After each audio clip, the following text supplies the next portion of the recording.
It was my daughter Rebecca's 45th birthday, and I had arrived at her house early with the cake I'd ordered specially from her favorite bakery. It cost $200, but for my only child, nothing was too expensive.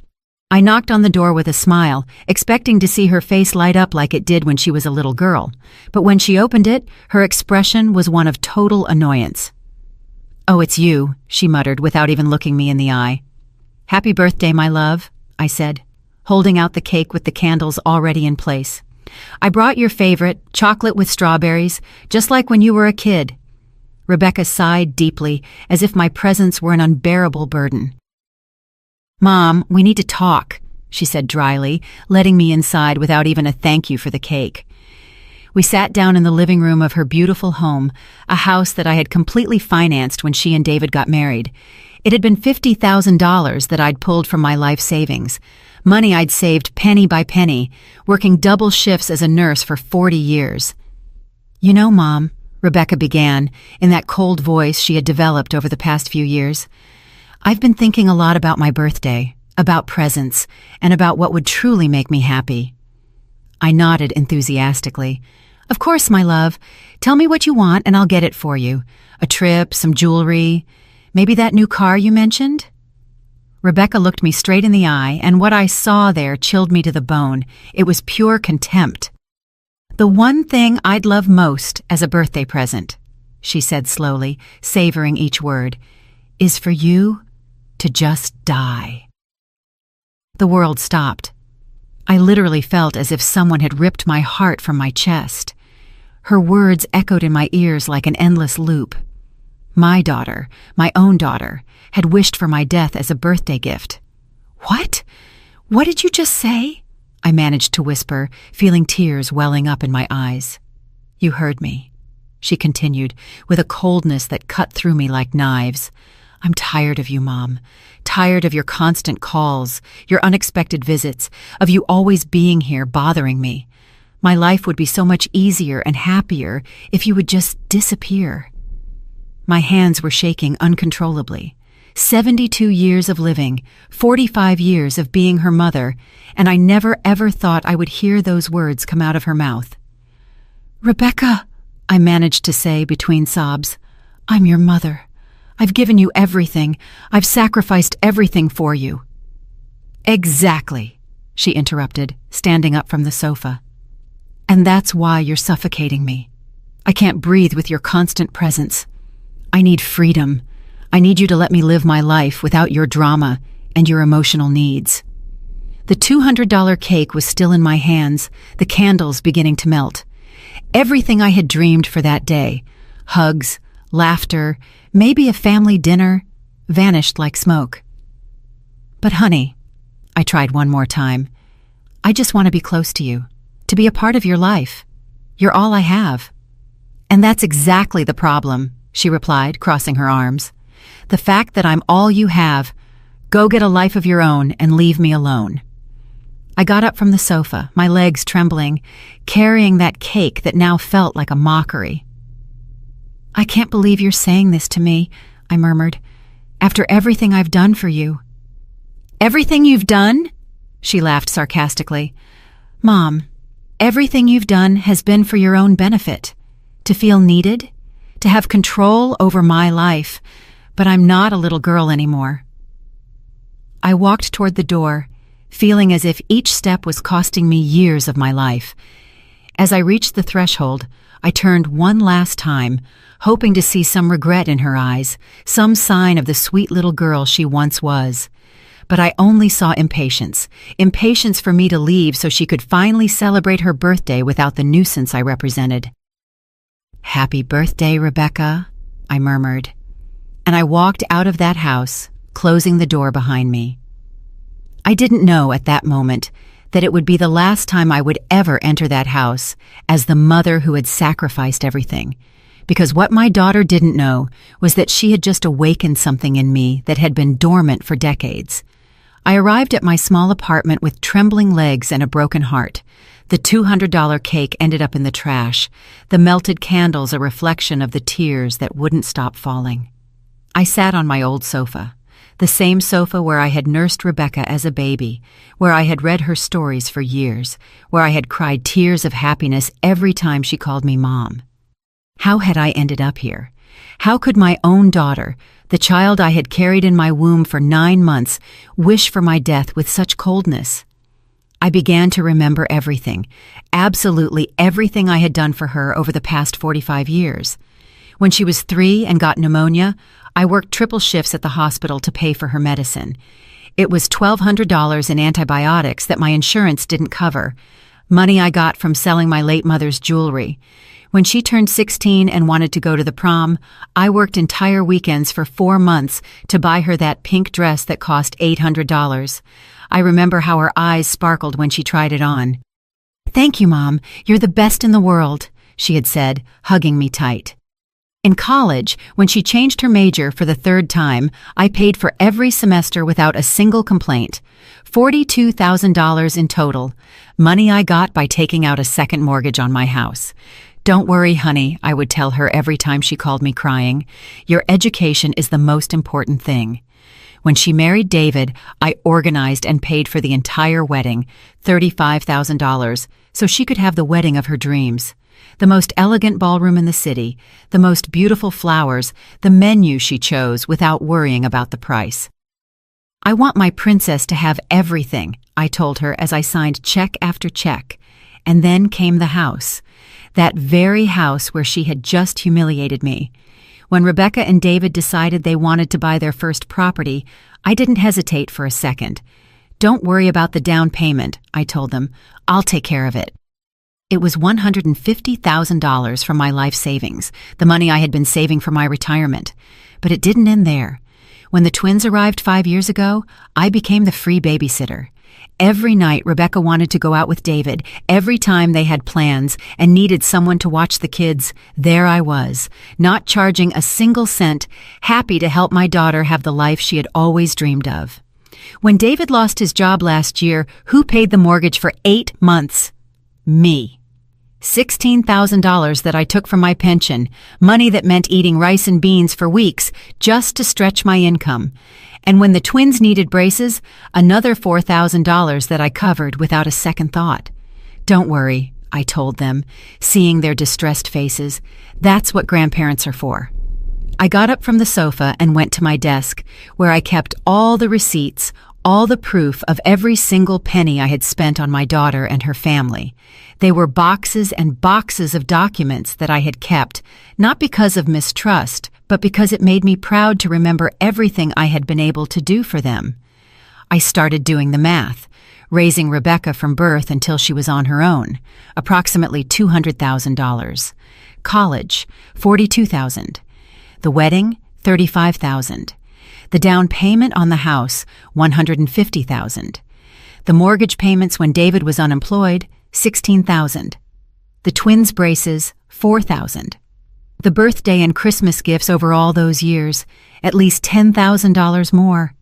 The total was devastating, over $460,000, almost $500,000 that I had invested in my daughter's happiness. And all of it to hear that her greatest desire was for me to die.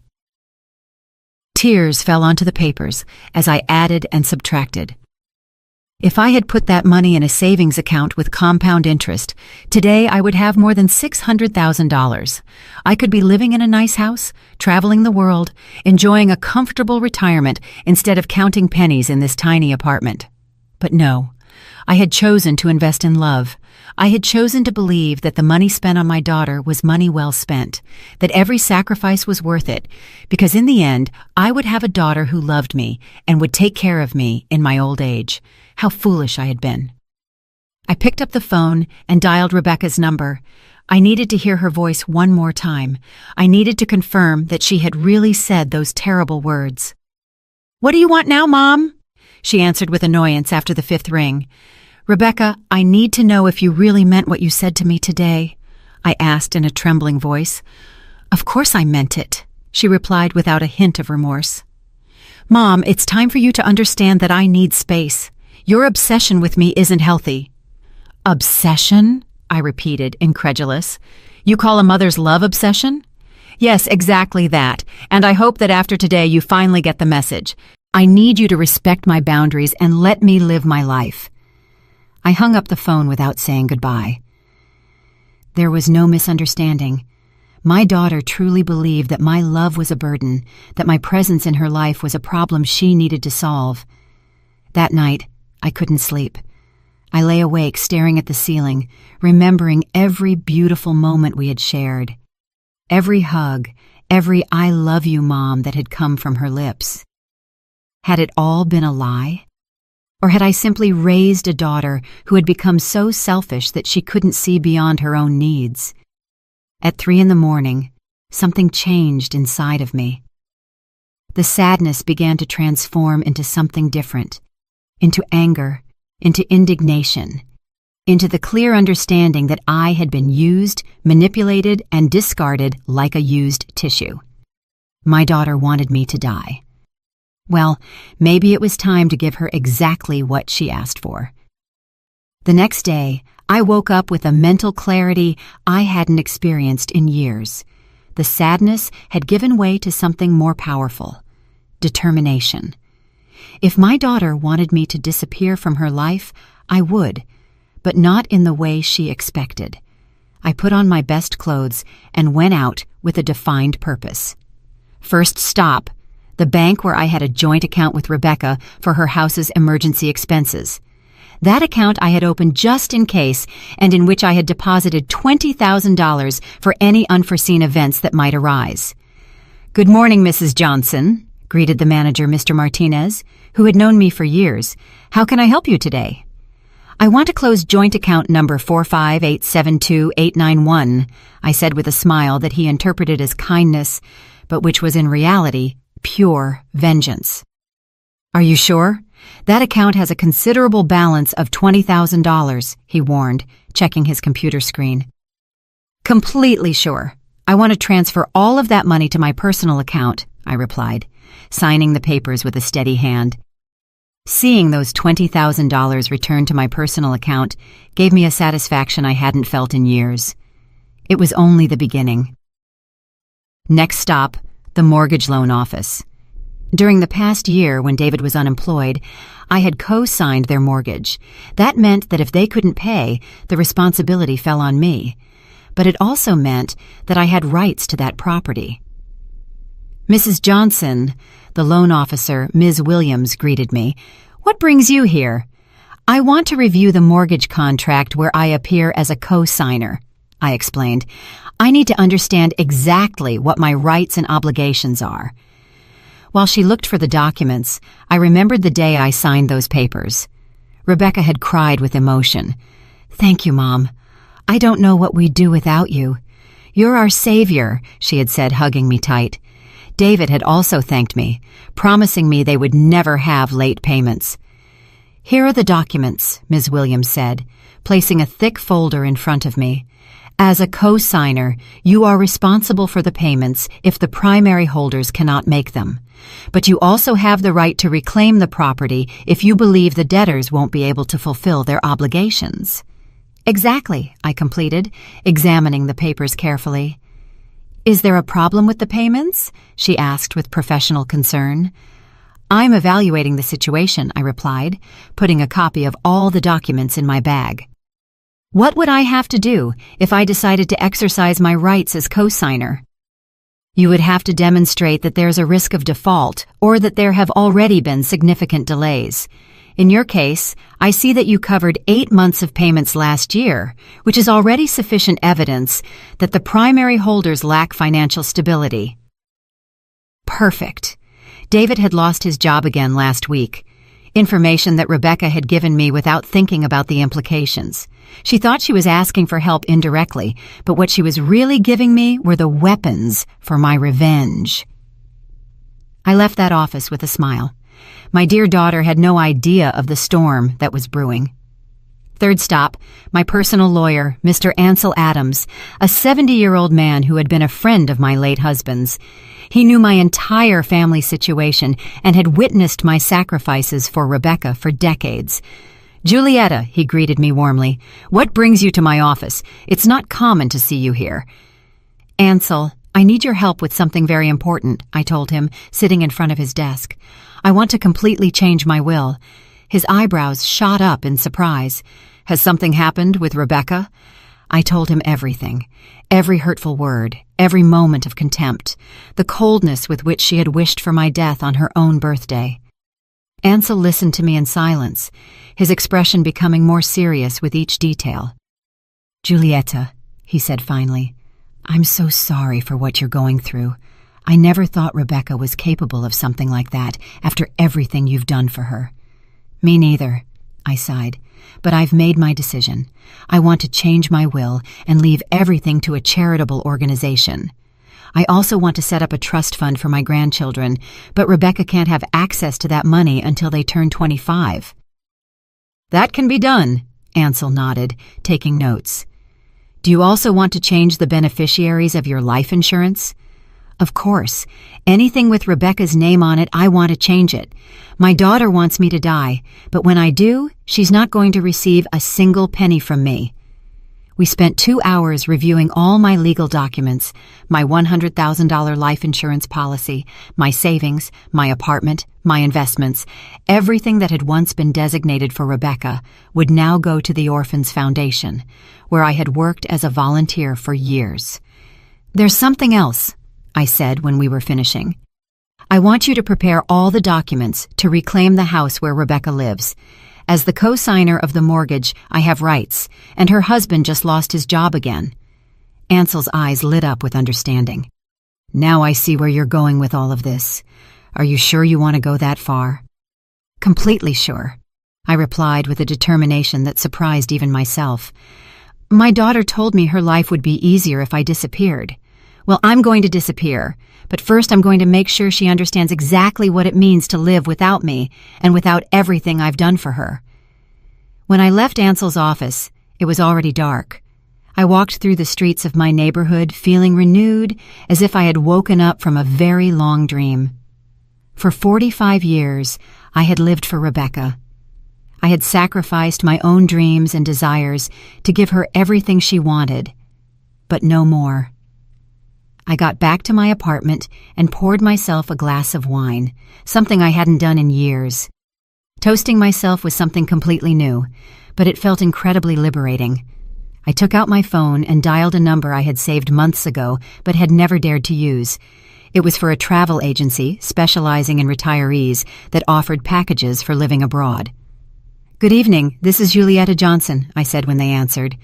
"I saw your promotion about living in Switzerland. Could you send me complete information?" "Of course, Mrs. Johnson. Switzerland is a very popular destination among our clients. We have several programs, from temporary stays to permanent residency. What kind of information do you need?" "Everything," I replied without hesitation. "I want to know everything about how a 72-year-old person can start a new life in Switzerland." After hanging up, I stood at the window, looking out at the city where I had lived my entire life. Soon, all of this would be just a memory. My daughter had asked for my disappearance as a birthday gift, and I was going to grant it to her in the most spectacular way possible. What Rebecca didn't know was that her wish was about to become her worst nightmare. The next few days were a roller coaster of emotions and secret preparations. Every morning, I woke up with a mix of pain and determination that pushed me forward with my plan. It was as if I had woken from a long slumber where I had lived only to please my daughter, and now, finally, I was living for myself. On Wednesday morning, my phone rang. It was Rebecca. For a moment, my heart sped up, thinking that maybe she had reconsidered, that she might apologize for the terrible words she had said. How naive I still was. "Mom," she said in that cold voice she had adopted lately, "I need you to do me a favor." Not even a hello or "how are you?" She went straight to the point, as if I were her personal assistant. "What do you need?" I asked, curious to see how far her audacity would go. "The twins have a presentation at school on Friday, and David and I have an important work dinner. Could you watch them that night?" The irony was delicious.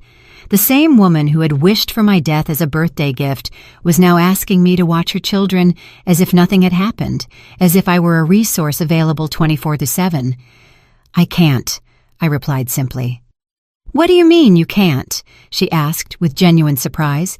Evidently, she wasn't used to me saying no. I have other plans, I lied with a smile she couldn't see. What plans could you possibly have? She asked with that condescending tone that hurt me deeply, as if at 72 years old I didn't have the right to have a life of my own. Plans that are none of your business, I replied, keeping my calm. Find another sitter. But Mom, I can't get a sitter on such short notice. Besides, since when do you charge me to watch your own grandchildren? There it was, the emotional manipulation she had used on me for years, but this time it wouldn't work. Since you told me that your greatest gift would be for me to die, I answered with coldness. If you want me to disappear from your life, I'm starting now. There was a long silence on the other end of the line. Finally, Rebecca let out a sarcastic laugh. Seriously, you're going to punish me like you're a little brat, she said. I thought after a few days the drama would be over. It's not drama, Rebecca. It's respect for your wish. You wanted me to disappear, so that's what I'll do. Fine, she said with annoyance. If you want to be that childish, that's on you, but don't come crying later when you're lonely. She hung up without saying goodbye. Perfect. Every interaction confirmed that I was making the right decision. That afternoon, I went to the bank again, this time to do something I never thought I would, withdraw most of my savings in cash. It was $30,000 that I put in an envelope and stored in my personal safe, the money I would need for my new life in Switzerland. I also called the travel agency and confirmed my trip. A flight to Zurich for next Tuesday with the option to extend my stay indefinitely. The initial cost was $5,000, money I paid without blinking an eye. It was the most expensive and most intelligent investment I had made in years. On Thursday morning, I received an unexpected visit. It was my neighbor, Elvira, a 68-year-old woman who lived in the apartment next door and with whom I had developed a friendship over the past 5 years. Julieta, she said, sitting in my living room with a cup of coffee. You look different these days. Has something happened? Elvira had been a silent witness to all my sacrifices for Rebecca. She had seen me cancel plans with her to rush over whenever my daughter needed me. She had seen the bags of expensive food I would buy to take to Rebecca, while I ate canned soup to save money. I told her everything, every painful detail of what had happened on Rebecca's birthday, and also all the plans I had been making during the week. My God, Julieta, Elvira murmured, her eyes filled with tears. I can't believe Rebecca would say something so cruel to you after everything you've done for her. The worst part is that she said it as if it were the most normal thing in the world, I explained, as if I were a nuisance in her life that needed to be eliminated. And you're really going to Switzerland? Yes, I replied firmly. I've already bought the ticket. I'm leaving on Tuesday. Elvira took my hands kindly. You know you have my full support, right? What Rebecca did to you is unforgivable. There's something else, I said, lowering my voice. I'm going to need your help with something very important. I explained my complete plan, how I wanted Rebecca to believe I had truly died, at least for a while. Elvira would be my accomplice, the person who would find my empty apartment and my farewell letter. It's brilliant, Elvira murmured with a mischievous smile. That ungrateful child is finally going to understand what it means to lose you. Will you help me? Of course I will. In fact, I think it's exactly what Rebecca needs to wake up. That night, I worked on the most important letter of my life. The letter that Rebecca would find on her table and that would change everything forever. I wrote and rewrote every word, making sure it conveyed exactly what I wanted to say. My dear Rebecca, the letter began, you asked me as a birthday gift to disappear from your life, and I have decided to grant your wish. When you read this letter, I will already be far from here, starting the life I should have lived years ago instead of sacrificing it all for you. I continued writing for hours, documenting every penny I had spent on her, every sacrifice I had made, every opportunity I had missed by always being available for her needs. But it wasn't a bitter letter. It was an educational letter. I wanted her to understand exactly what she had lost. Along with this letter, you will find all the legal documents I have signed this week, I continued writing. The change of will, the cancellation of your health insurance that I paid for, the notification that as the co-signer of your mortgage, I have decided to exercise my rights due to David's job instability, and the cancellation of all financial benefits you received from me. It was a 23-page letter that meticulously detailed everything that was going to change in her life now that I had disappeared, just as she wanted. Your life will be much easier without me, the letter ended, but it will also be much more expensive. I hope it's worth it. On Friday night, as I was packing my most important belongings into 2 suitcases, I received a call from Rebecca. I didn't answer. She called 3 more times, but I simply let the phone ring. I had nothing left to say to her. The next day, Saturday, David appeared at my door. He looked exhausted and desperate. "Julieta," he said in a pleading voice, "Rebecca told me what happened between you two. I know what she said was wrong, but please don't do this to our family." "Do what?" I asked, feigning innocence. "Stop helping us. Just withdrawing from our lives like this. The kids need you. We need you." How interesting. When Rebecca wanted to get rid of me, I was a nuisance. But when they realized everything I did for them, suddenly they needed me. "David," I said calmly, "your wife was very clear with me. My presence in her life is a burden she no longer wants to bear. I'm just respecting her wishes." "But Julieta, you know how Rebecca is when she gets mad. She didn't mean it." "Oh, she didn't?" "Because she sounded pretty convincing when she wished for my death as a birthday gift." David lowered his head. He knew he had no argument to defend the indefensible. "Please," he insisted, "give me a chance to fix this. I'll talk to Rebecca. I'll make her understand how wrong she is." "It's too late for that," I replied, slowly closing the door. "Give my grandchildren a kiss for me." Sunday was my last day in that city. I spent the morning walking through the places that had been important in my life. The hospital where I had worked for 40 years, the park where I had taken Rebecca as a child, the church where I had married her father. It was my silent farewell to a life I had lived completely for others. On Monday, I would begin a life that I would finally live for myself. On Sunday night, I couldn't sleep, not because of nerves or regret, but because of a strange emotion I hadn't felt in decades, the anticipation of an adventure. At 72 years old, I was about to begin the life I had always dreamed of, but never dared to live. At 5 a.m. on Monday, Elvira knocked on my door as we had arranged. She brought fresh coffee and a knowing smile that filled me with energy.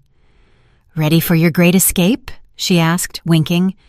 "More than ready," I replied, carrying my 2 suitcases to the door. "Do you have the spare keys to my apartment?" "Here they are," she said, showing me the set of keys I had given her the night before. "And I also have the letter for Rebecca and all the legal documents you're going to leave on her table." We had planned everything meticulously. Elvira would wait until Wednesday to go to Rebecca's apartment and deliver the documents, pretending that she had found my apartment empty and had become worried about my disappearance. It would be she who would break the news to Rebecca that I was gone forever. "Remember," I said as we called a cab, "you have to act very worried. Tell her I didn't answer the phone for 2 days, that you knocked on my door and I didn't respond, and that when you used the emergency keys, you found the apartment empty and the letter on her table. Don't you worry, Julieta. I was a drama teacher for 30 years. It's going to be the performance of my life," Elvira told me with a mischievous smile. The cab arrived punctually at 6 a.m. As they loaded my suitcases, I took one last look at my apartment. I had lived there for 15 years, but strangely, I didn't feel nostalgic. It was as if I was finally freeing myself from a prison I had built myself. "To the airport?" the cab driver asked. "To the airport," I confirmed, and I felt as if those 2 words marked the beginning of my new existence. During the 40-minute ride, I thought about everything I was leaving behind. My volunteer work at the hospital, my daily routines, the constant worry about Rebecca and her problems. but I also thought about everything that awaited me. The freedom to make my own decisions, to spend my money on myself, to live without the constant weight of my daughter's emotional demands.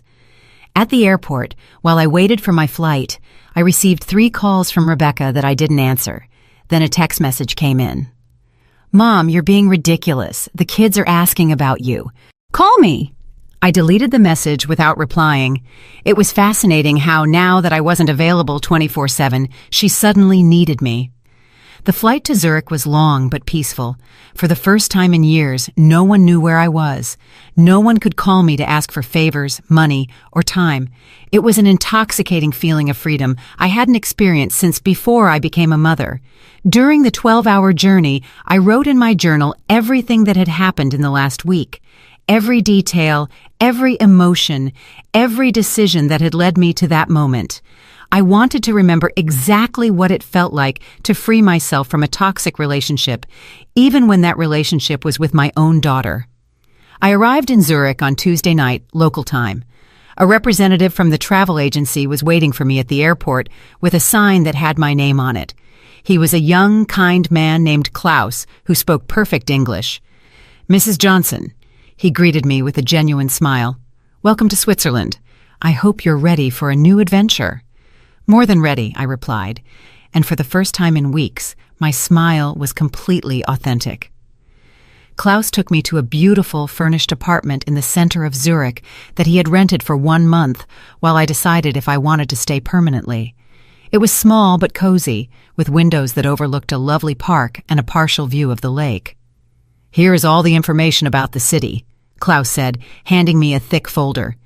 "Places to eat, activities for people your age, German classes, social groups.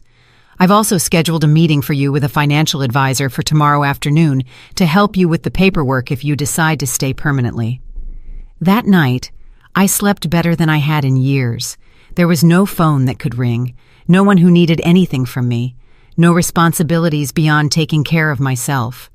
On Wednesday morning, I woke up early and went out to explore the city. I had breakfast at a charming cafe by the lake. I bought fresh flowers for my temporary apartment, and for the first time in decades, I spent money on something completely unnecessary, a beautiful silk scarf that cost $100. I bought it simply because I liked it, without worrying about the price or whether that money could be better invested in my daughter's needs. As I walked through the streets of Zurich, I mentally calculated how much money I had spent on Rebecca in just the last 5 years. Between the mortgage payments when David was unemployed, the twins' braces, the constant gifts, the gas to go watch the kids, the food I always brought when I visited, it had been at least $50,000. $50,000 I could have used to travel the world, to live comfortably, to fulfill the dreams I had postponed for decades. Instead, I had given it to a daughter who considered my love a burden and my presence a nuisance.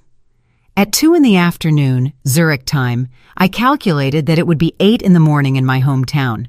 Elvira would be preparing to go to Rebecca's apartment to deliver the letter that would change everything.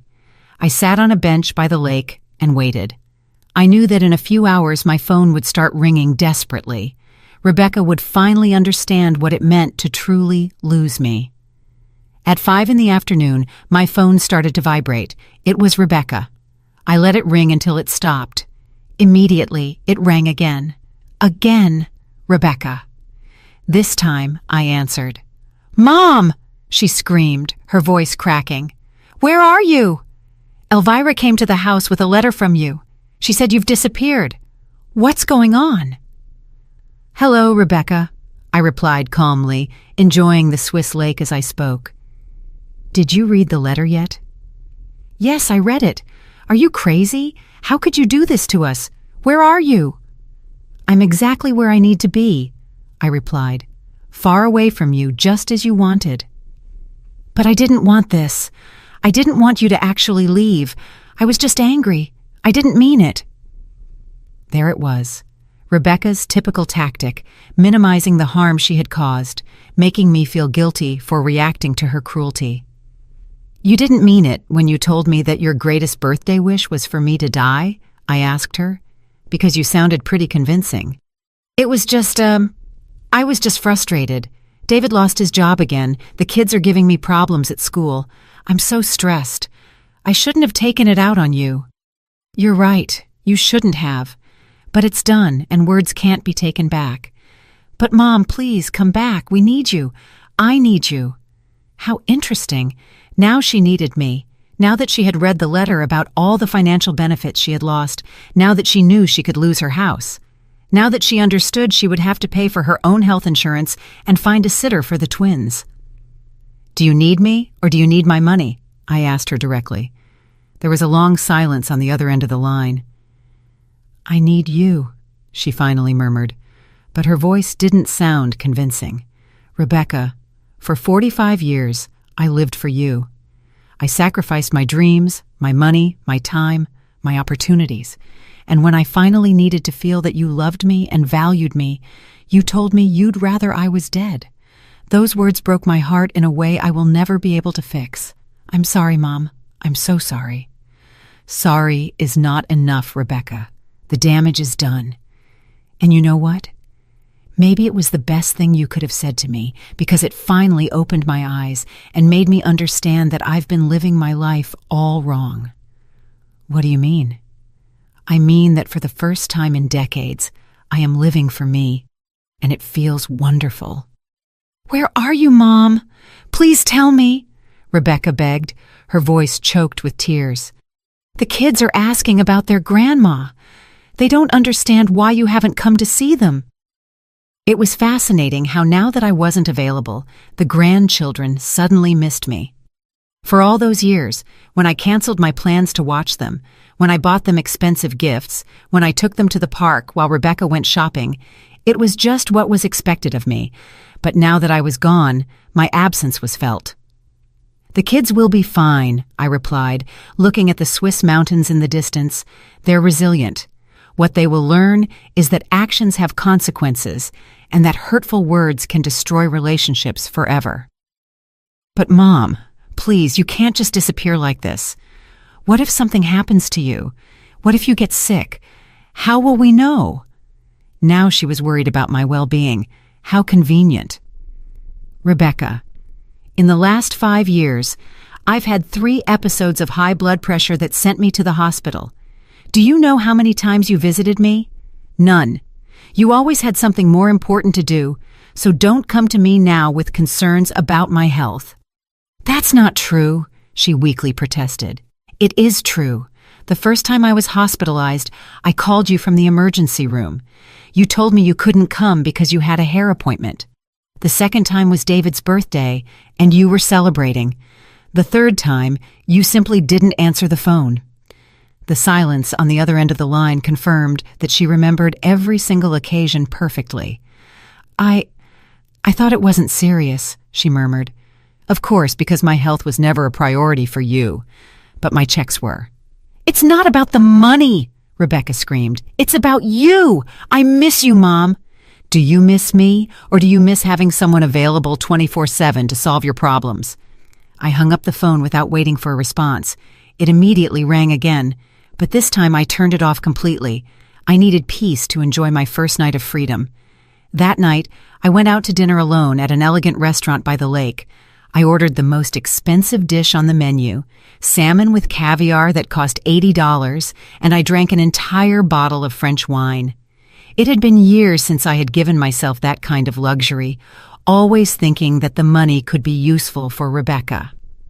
The next day, Thursday, I turned on my phone and found 47 missed calls and 23 text messages, all from Rebecca and David. The messages evolved from pleas to threats. Please, Mom, answer, the first one said. We're so worried, the fifth one said. If you don't answer, we're going to call the police, the 10th one threatened. We already called the police. They said there's nothing they can do because you left a letter explaining your departure, the 15th one admitted. The bank called us. You canceled the joint account. How are we going to pay for emergencies? The 20th one said. It was beautiful to see how the concern for my well-being quickly turned into panic over the financial implications of my absence. I decided to answer just one message. I'm fine. I'm exactly where I need to be. Don't look for me. The response came in less than 5 minutes. "You don't understand what you're doing. You're going to ruin us. The mortgage lawyer called us. He says you can take our house." There it was. The truth. She wasn't worried that I might be suffering or in danger. She was worried because she had finally understood the financial implications of losing me. I replied, "Now you understand what it's worth to have me in your life. Too bad you realized it too late." That afternoon, I had my meeting with the Swiss financial advisor. He was an older, very professional man named Herr Meyer, who helped me understand all my options for permanent residency in Switzerland. "With your current savings and your American pension," he explained, "you can live comfortably here for the rest of your life. Switzerland has excellent medical care programs for retired foreigners, and the quality of life is exceptional." For the first time in years, I spoke openly about my finances without worrying about saving money for Rebecca's emergencies. It was liberating to calculate my expenses based solely on my own needs and desires. "You can also invest part of your savings in the Swiss economy," Herr Meyer continued. "The returns are stable and secure. In 5 years, you could double your assets if you invest wisely." Double my assets. How many times had I had that opportunity, but I had preferred to spend the money on my daughter's whims. "Is there anything else I should tell you?" the advisor added. "We have many clients in situations similar to yours. Older people who have come to Switzerland looking for a new start after complicated family relationships. You are not alone in this experience." That information comforted me deeply. I wasn't the only mother who had been manipulated and discarded by ungrateful children. There was a whole community of people who had chosen their own happiness over the toxic demands of their families. On Friday morning, I joined a hiking group for older people. There were 8 women and 4 men, all between 60 and 75 years old, all looking for adventure and new experiences. During the bus ride, I struck up a conversation with a woman named Ingrid, a 71-year-old German who had arrived in Switzerland 2 years earlier. "What brought you here?" she asked me as we admired the landscape from the window. "A daughter who told me that her greatest birthday wish was for me to die," I answered without filters. I no longer had the energy to sugarcoat the reality. Ingrid looked at me with wide eyes. "Seriously?" "Completely seriously. After financing her house, practically raising her children, and sacrificing my retirement for her needs, she told me that my presence in her life was an unbearable burden." "My goodness," Ingrid murmured. "And what did you do?" What she asked. I disappeared from her life, and here I am. Ingrid smiled with admiration. "You are very brave. It took me 5 years to make the decision to walk away from my toxic family. My son and daughter-in-law treated me like an ATM with legs." For the rest of the day, Ingrid and I shared our stories. She had come to Switzerland after realizing that her adult children only contacted her when they needed money for their vacations, their new cars, or their whims. When she decided to set boundaries, they accused her of being a selfish mother and threatened not to let her see her grandchildren. "The first few months were difficult," Ingrid confessed as we walked through a medieval town. "Guilt ate me up. I thought maybe I was really selfish, that a good mother should always sacrifice for her children." "And what changed your perspective?" I asked. "I realized that my children never wondered if I was happy, if I had enough money for my own needs, or if my constant sacrifices were hurting me. They only cared about what I could give them. That's not love, Giulietta. That's exploitation." Her words resonated deeply in my heart. For decades, I had confused emotional manipulation with filial love, constant demands with genuine need. That night in my apartment, I decided to turn on my phone for the last time in several days. I had 62 missed calls and 47 text messages. Most of them were from Rebecca and David, but there were also some from unknown numbers. I read the text messages chronologically, observing the evolution of my daughter's panic. The first ones were still emotional pleas. "Mom, please come back. We need you. The kids are crying for you." But they gradually became more desperate and financial. The bank called us for a meeting on Friday. They say that, as the co-signer, you have the right to reclaim the house. They can't take our house away for a misunderstanding. By the 5th day, the messages had become aggressive. This is ridiculous, Mom. You're ruining our lives over a tantrum. Act like an adult and come back. And finally, desperate, I called all the hospitals, the police, your friends. No one knows where you are. If something happens to you, it's going to be my fault. Please, just tell me you're okay. It was fascinating to observe how at no point did Rebecca genuinely apologize for wishing me dead. At no point did she acknowledge the cruelty of her words or express real remorse. It all revolved around the negative consequences my absence had for her. I decided to reply one last message. I am perfectly fine and happier than I have been in years. What you are experiencing now are the natural consequences of your actions. I hope this experience helps you understand the value of the people you love before it's too late with others in your life. The response came immediately. Please, Mom, we can fix this. I promise I'll never say horrible things again. Just come back. I wrote my final response. Empty promises don't mend broken hearts. Rebecca, the words you said to me revealed what you really think of me. You can't take that truth back with desperate promises. After sending that message, I blocked her number and all the numbers associated with David. I also blocked the unknown numbers that had been calling me. It was time to close that chapter for good. On Monday morning, I met again with Herr Meyer to sign the papers that would allow me to reside permanently in Switzerland. I also made arrangements to permanently transfer my American pension and begin the process of selling my apartment in my hometown. Are you sure you want to make this permanent? Herr Meyer asked me. It's a very big decision. I have never been more sure of anything in my life, I replied, signing each document with a firm hand. For the first time in decades, I am making decisions based on my own happiness, not on the demands of others.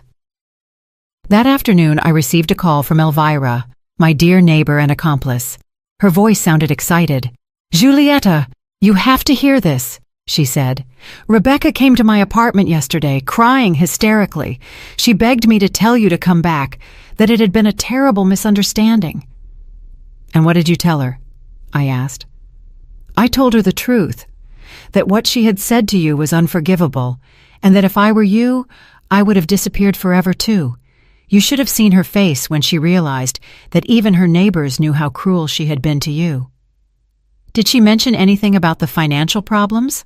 I asked with curiosity. Oh yes, she told me that without your help they can't pay the mortgage, that the bank is pressuring them, that David can't find a stable job, and that the kids need things for school that they can't afford. Basically, she realized everything you did for them when she lost it. It was exactly what I had expected. She didn't miss me as a person. She missed my function as a financial provider and problem solver. Elvira, I told her, when someone asks about me, especially Rebecca, I want you to tell them that I'm dead to them, because in a sense it's true. The Julieta who constantly sacrificed herself for an ungrateful daughter really died on her birthday. I understand perfectly, Elvira replied. And you know what? I think it's the best death you could have chosen. 3 weeks after my arrival in Switzerland, my new life had taken shape in ways I never imagined. I had enrolled in German classes 3 times a week. I had started a watercolor painting course on Tuesdays and Thursdays and had joined a book club for expats that met on Sundays. For the first time in decades, my calendar was full of activities that I had chosen, activities that gave me pleasure and personal growth. But the most surprising thing was the money. Without Rebecca's constant financial demands, my savings not only remained stable, but they were growing. The investments I had made with Herr Meyer were already showing positive returns, and for the first time, I could calculate my financial future based solely on my own needs. On that Thursday morning, as I had breakfast at my favorite cafe by the lake, I received a call from an international number I didn't recognize. I hesitated to answer, but curiosity got the better of me. Mrs. Julieta Johnson? A female voice with an American accent asked. Yes, this is she. Who's calling? My name is Sarah Williams. I'm a social worker in the Family Services Department in your hometown. I'm calling because we've received a complaint about your well-being." My blood ran cold. A complaint. What kind? "Your daughter, Rebecca Johnson, filed a complaint alleging that you may be suffering from dementia or cognitive decline, and that you've made financial and life decisions that put you at risk. According to her, you disappeared suddenly and are living in precarious conditions abroad." I couldn't believe what I was hearing. Rebecca had gone to the extreme of involving social services, inventing a mental illness to invalidate my decisions and force my return. "Ms. Williams," I replied in a firm voice, "I do not suffer from dementia or cognitive decline. I am living in Switzerland by my own choice, in a comfortable apartment with excellent medical care and in perfect mental health. My daughter's allegations are completely false." "I understand your position, Mrs. Johnson, but we need to verify your well-being. Would it be possible to coordinate a medical and psychological evaluation through the American consulate in Switzerland?" "Of course," I replied without hesitation. "I am willing to undergo any evaluation that demonstrates I am in perfect mental health and that my decisions have been made with complete lucidity." After coordinating the details for the evaluation, I hung up the phone, feeling a mix of rage and disbelief. Rebecca had crossed a line of no return. Not only had she wished me dead, but now she was trying to destroy my mental credibility to regain control over my money and my life. I immediately called my lawyer, Ansel, back in my hometown. "Giulietta," he greeted me with concern. "I'm glad to hear your voice. I've had a very interesting week with your daughter." "I bet you have. I just spoke with social services. Rebecca is accusing me of having dementia." "That's not all," Ansel sighed. "She also hired another lawyer to try to challenge all the legal changes you made before you left. She's alleging that you weren't in your right mind when you signed them." "Can she do that?" "She can try, but she doesn't have solid legal grounds. I have recordings of all our conversations where you clearly demonstrate total lucidity. Furthermore, the fact that you meticulously planned your departure and are living independently in Switzerland contradicts any allegations of cognitive decline. What else is she doing?" "She has tried to access your bank accounts, alleging concern for your well-being. She also wanted to stop the process of reclaiming the house, but since everything is legally backed, and she herself signed the documents where she acknowledges that David lost his job again, she has no valid arguments." It was incredible how far Rebecca was willing to go to get back the financial benefits she had lost. "Ansel, I want you to prepare a defamation lawsuit against my daughter. Her false allegations about my mental state could affect my reputation and my legal rights." "It would be my pleasure," Ansel replied with satisfaction. "After seeing how she has treated you, I think it's time for her to face the legal consequences of her actions."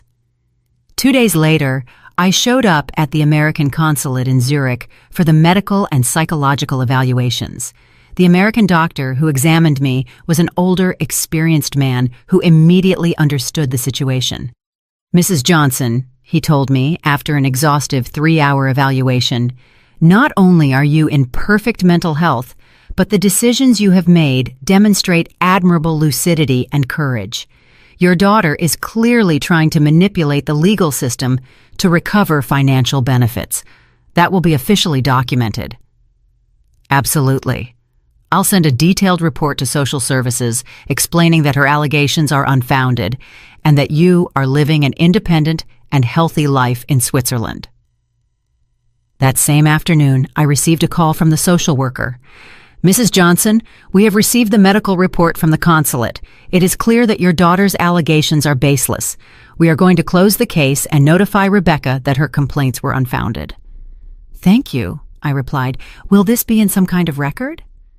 "Yes, it will be documented that she filed a false complaint about a family member's well-being, which could have legal implications if it is repeated." Perfect.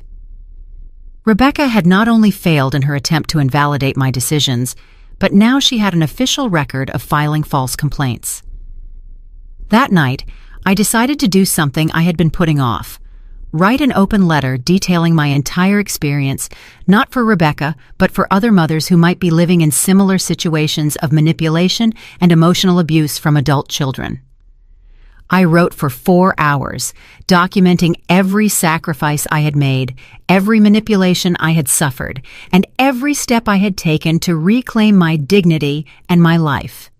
It was a 20-page letter that I titled, "When a Mother's Love Becomes Self-Destruction, My Story of Liberation at 72.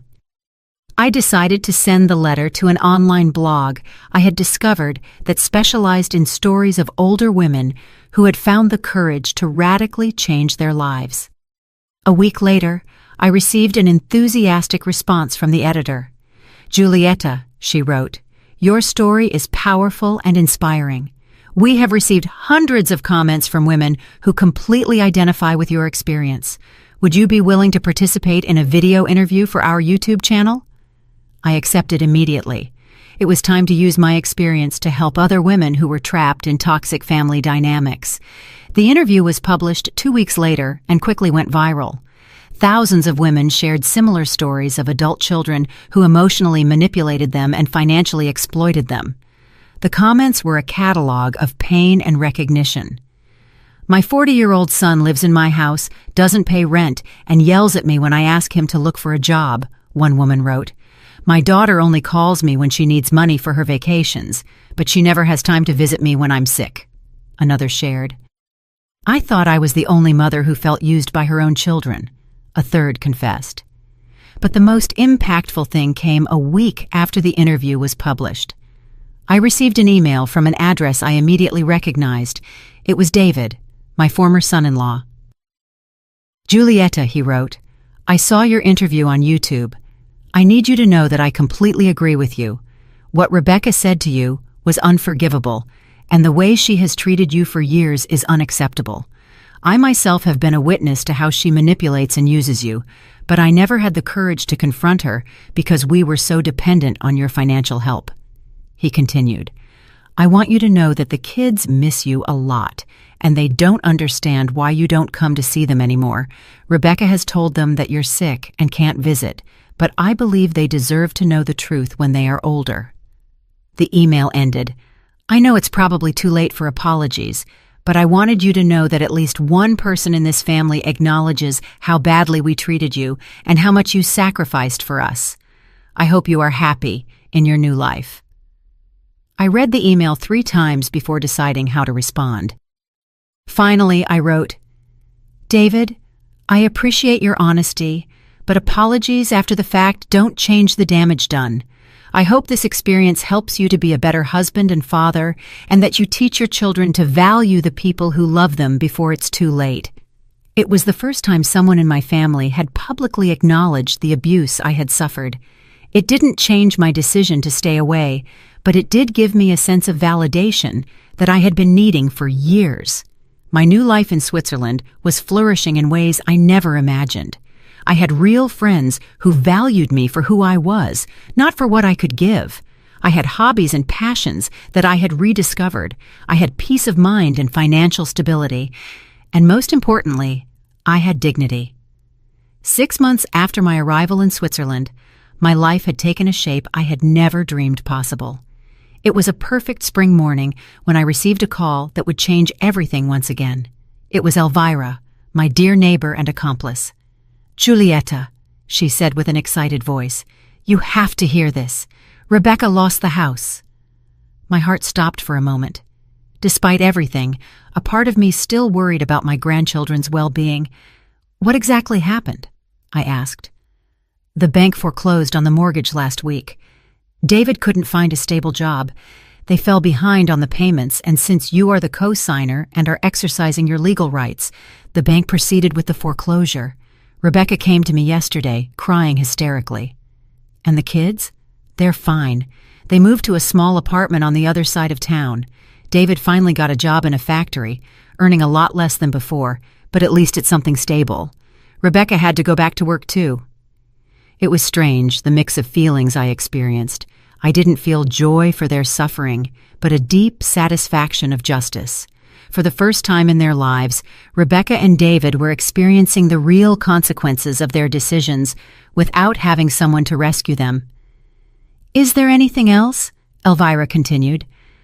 "Rebecca asked me if I knew how to contact you.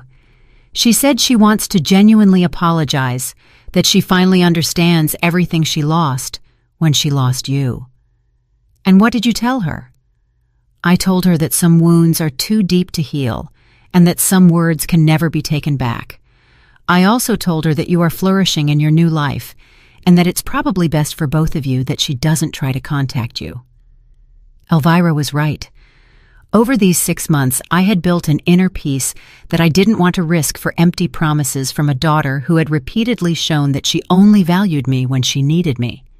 That afternoon, I received an unexpected call from my lawyer, Ansel. "Julietta, I have some interesting news," he said. "Rebecca's house has finally been sold by the bank, and since you were the co-signer, you have the right to recover your initial investment of $150,000 plus the accumulated interest." "How much is that in total?" $185,000. The bank has already approved the transfer. The money will be in your Swiss account next week." It was incredible. Not only had I recovered my original investment, but I had gained an additional $5,000, money that would have been lost forever if I had continued to be the ever-sacrificing mother. "There's also something else," Ansel continued. "Your apartment in your hometown has finally sold. After commissions and expenses, the net amount is $95,000. In total, I was receiving almost $300,000 in assets that I had given up for lost. With my existing savings and the investments I had made in Switzerland, my total net worth now exceeded $500,000. At 72 years old, I was richer than I had ever been in my life. That night, I celebrated at my favorite restaurant by the lake. I ordered French champagne and toasted the brave woman who had the courage to start over when everything seemed lost. As I dined, I thought about the entire journey. I had started this journey as a broken and humiliated mother, devastated by the cruel words of an ungrateful daughter.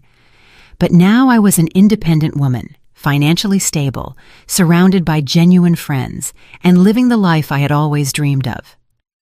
The next day, I decided to do something I had been considering for weeks, write a full book about my experience, not just my story, but a practical guide for older women who were trapped in toxic family relationships. I contacted a Swiss publisher that specialized in self-help and personal growth books. The editor, a woman named Brigitte, was immediately interested. "Julietta," she told me during our meeting, "your story touches on a topic that affects millions of women but is rarely talked about openly. Emotional abuse by adult children is an epidemic problem that needs to be exposed." I spent the next 3 months writing, "When Love Hurts, Freeing Yourself from Family Emotional Abuse After 70. The book documented not only my personal experience, but also practical strategies for recognizing manipulation, setting healthy boundaries, and finding the courage to prioritize one's own well-being. The book was published 8 months later and became a bestseller in several European countries. The letters I received from readers were incredible.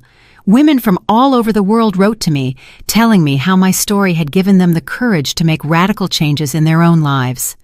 "I read your book and finally understood that I am not a bad mother for refusing to continue to finance my 35-year-old son's irresponsibility," wrote Maria from Spain. "Your story helped me understand that true love does not require self-destruction," Carmen from Mexico wrote to me. "After reading your book, I sold my big house and moved to a small apartment I can afford without depending on my children's help. For the first time in years, I sleep in peace," Rosa from Argentina shared. But the letter that moved me the most came 1 year after the book's publication.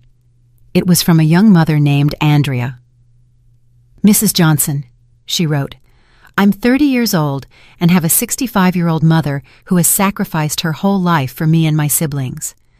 After reading your book, I realized that we are treating her exactly like Rebecca treated you.